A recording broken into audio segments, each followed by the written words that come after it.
Uma atriz ligada ao MBL, que é o Movimento Brasil Livre, tentou constranger o presidente Jair Bolsonaro nesta quarta-feira. A ação faz parte de um pacote de ações contra Bolsonaro elaborado pelo movimento, que tem se mobilizado em defesa do impeachment. O movimento promete mais atos contra o presidente, como carreatas em São Paulo e Brasília e panelaços. Essa mulher que aborreceu o presidente foi a atriz Cris Bernardt, de 33 anos, que diz ter votado em Bolsonaro na última eleição. Ela trabalha no gabinete do vereador Fernando Holliday, na Câmara Municipal de São Paulo. Ela diz que a ação foi pensada em conjunto por ela e pelo movimento e afirma não ter ido lá como atriz, mas sim como eleitora decepcionada. Ela garante que não foi uma performance e que também não foi paga pela ação. Vamos acompanhar como foi esse momento. Nós temos hoje aqui 38.406 exatamente mortos por causa do Covid. Eu trouxe inclusive um cartazinho só com números para o senhor ver, porque realmente assim, não são 38 mil de estatística, são 38 mil famílias que estão morrendo nesse momento, são 30 mil pessoas que estão chorando. E o senhor, como chefe da nação, eu votei no senhor, eu fiz campanha para o senhor, acho até que o senhor me conhece, eu vi os meus vídeos aqui, tem um canal no YouTube, Cris Bernardt, meu nome, vim aqui com todo o coração. E eu sinto que o senhor traiu a nossa população. O senhor falou que está entregando cargo para o Centrão. Nós falamos uma bobagem dessa? Presidente. A população morrendo, o senhor está me ignorando. Vamos lá, e aí, Fiuza, o que é que você achou dessa abordagem aí, dessa personagem ligada ao MBL, inclusive, Fiuza? Vitor, uma pegadinha, né? Infelizmente, no momento em que você teria a oportunidade, talvez, de fazer uma crítica ou de trazer algo consistente, trata-se de uma pegadinha, né? Enfim, né? Aparentemente está fazendo política. Eu acho que essa cobrança sobre as mortes deve ser levada ao Supremo Tribunal Federal e aos governadores. O Supremo deu a caneta mágica para os governadores gerirem o enfrentamento da epidemia como eles bem entendessem. Se não deu certo, tem que ser cobrado deles.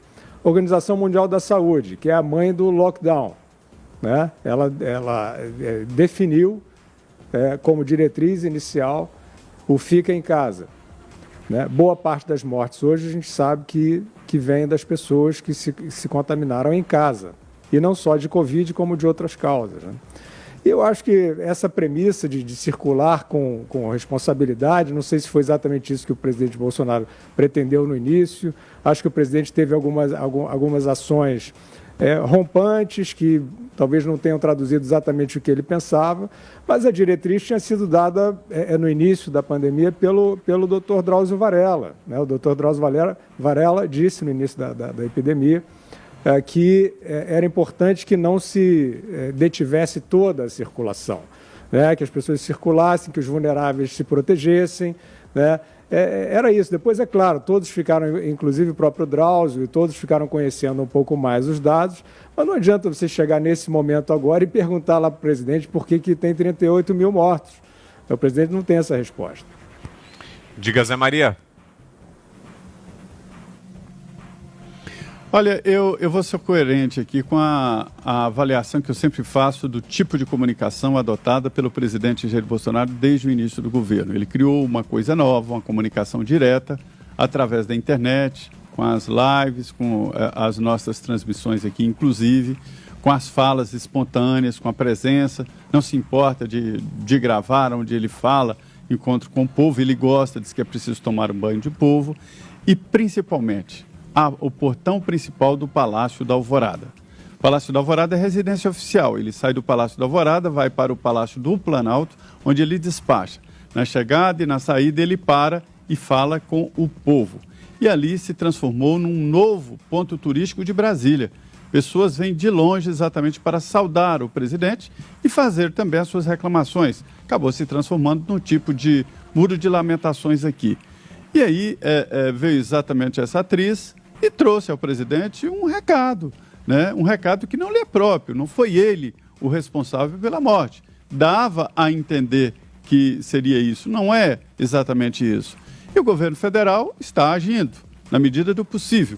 Se dependesse do presidente Jair Bolsonaro, a situação estaria diferente economicamente, tudo aberto e tal. Talvez, a gente não sabe se é verdade, que até agora eu não tenho nenhuma verdade. Se alguém te disser quando vamos sair dessa situação, está mentindo, porque ele não sabe.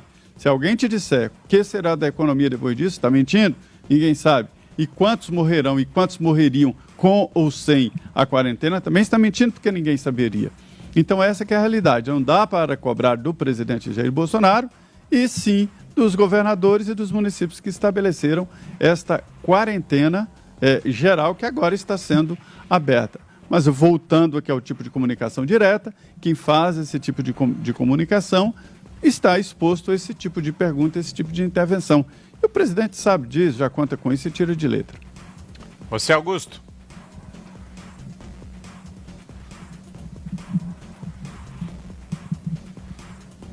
E acho que a gente não está conseguindo ouvir o Augusto. Vou pedir para você repetir, Augusto. Acho que agora no finalzinho deu um... Evidentemente ela serviu de mensageira aí do vereador Fernando Holliday. Ele mudou de ideia há algum tempo e ele agora, tudo que se move e que lhe pareça favorável ao Bolsonaro, ele transforma em alvo. Inclusive coisas que a gente diz aqui, ele costuma replicar num quadrozinho mais bem mambembe, em que eles fazem imitações, MBL e tal. Isso aí é remorso, né? Agora é duro lidar com quem tem remorso. É ele que resolve os seus problemas psicológicos, políticos. Então, em vez de ficar mandando recados para o presidente, isso é uma pegadinha, né? É uma bobagem, que é o que tem feito com mais frequência o Fernando Holliday.